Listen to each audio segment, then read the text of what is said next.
Hey guys, Brandon Lynette here, continuing my relationship chats with you guys.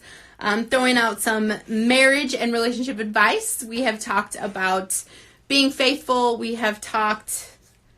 I'm losing my signal again. I'm hoping this holds out. I am joined by a little teething nugget tonight.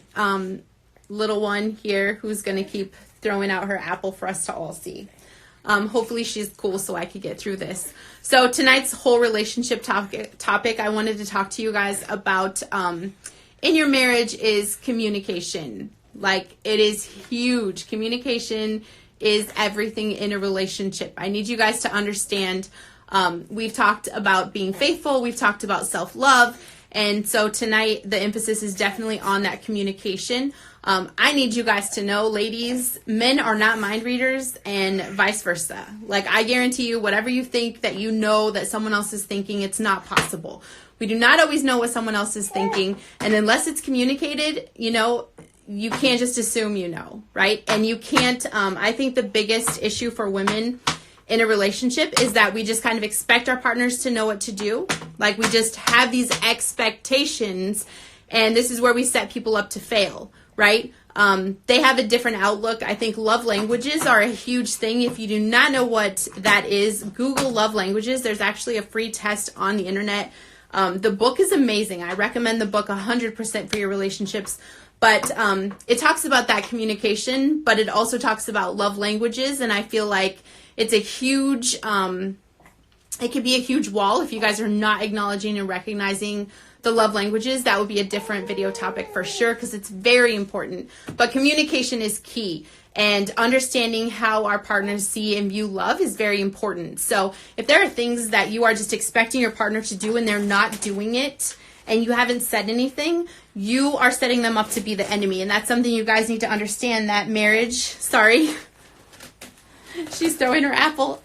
Marriage is a partnership. It's not a one-way street, right? It takes two people. So it's really important that you are doing everything you can to stay communicating in that effort to not just make someone feel attacked, but really communicate with them about how you're feeling. And that is one of the keys in a conversation when you are talking about your feelings, is that you approach the situation talking about how you feel, okay?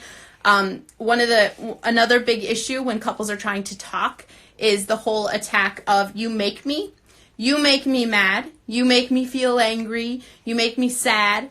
No one can make you feel any certain way, okay? If they do, you're giving them way too much power, right? So you have to come at the situation understanding that you feel a certain way, and it may not be, understand they're probably not purposefully doing things to hurt you, because I don't know any partnership where two people just want to, screw up each other's lives and make life miserable. I don't think it's intentional, but people can get hurt from the way people communicate or the lack thereof. So I think those actions, if there are things that your partner is doing that you don't like or that you're uncomfortable with, it needs to be talked about. There's usually a great compromise that can come from two people that communicate, and it's not an easy thing. I don't know a lot of men that just want to talk about feelings.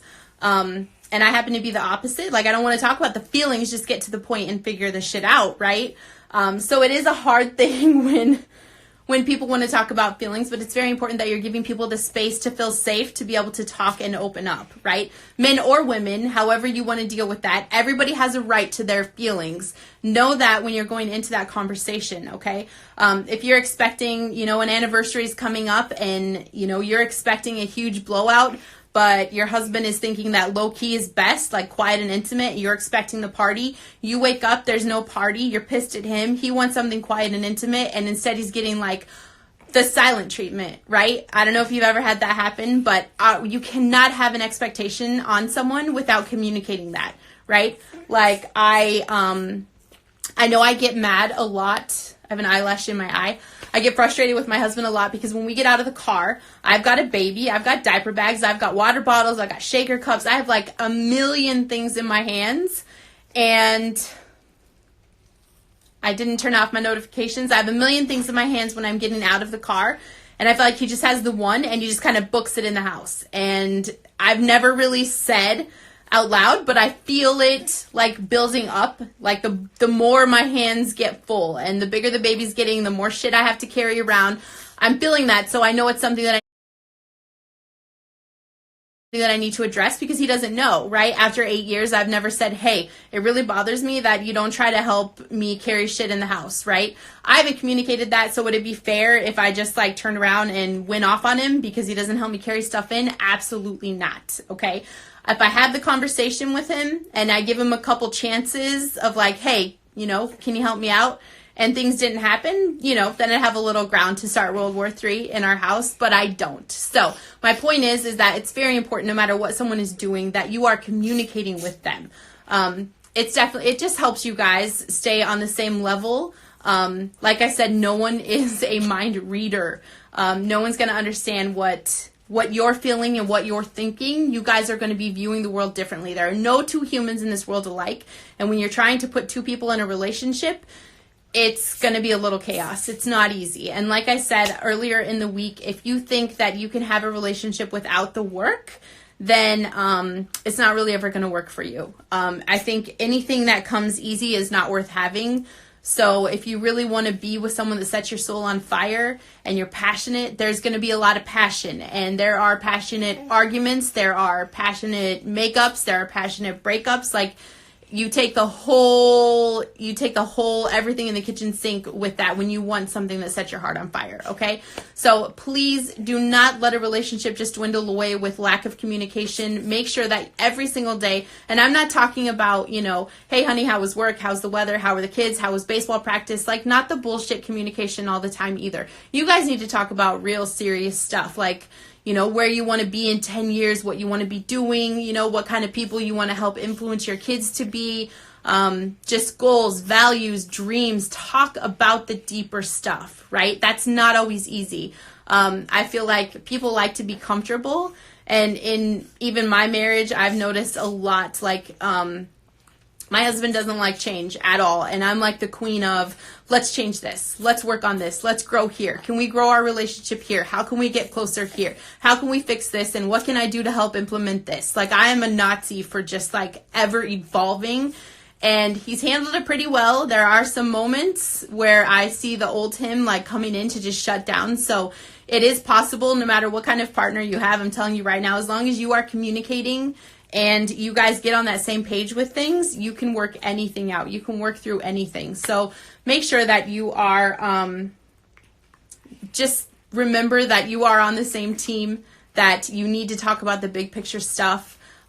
Intimacy isn't always about sex, and I feel like communication has to be done on an intimate level. Don't ever let someone make you feel less than or devalued, or make you think you're crazy, or make you think you're high maintenance. Like, don't let anybody take your value away, because there are a lot of immature people out there. Immature people can't handle adult conversations, okay? I'm going to say that again. Immature people can't handle adult conversations. So if you are out there trying to talk to someone and you can't express your feelings without them saying you're crazy or throwing out ugly, hateful terms, that's probably not your dude. And if you happen to be married to someone like that, you need to start holding that precedence. We'll go back to the self-love video. You can watch that I did before this, to get back to that key point of setting up the level where people meet you at, right? You don't ever drop down your level for someone else. Your level is here, okay? You deserve amazing things in a relationship. You deserve to be valued. You deserve to have love. You deserve to have communication. You deserve to have feelings. Those are your absolute right. And it is understanding. Always validate how you or someone else may feel, right? Because you can't help how someone may feel. And many times that my husband never meant to hurt my feelings, but he did. It was always, I needed him to come back at me to give me that room to have my feelings, right? He couldn't just be defensive because he hurt me. He had to give me that hurt. Like, it hurt and it sucked and we had to get through it, right? He couldn't take value from the fact it hurt me, because that was a feeling and it was there and that was real. So you can't really take those feelings back. So give your partner the same respect and understand that, you need to communicate to stay on that same page, to hold your value, to hold the intimacy in your relationship. And communication is definitely going to be the most important intimate part of your marriage. Everything can hang on the balance, So I love you guys. I appreciate you jumping on. I appreciate you watching. Tune in tomorrow for more relationship advice. It is Marriage Week, you guys.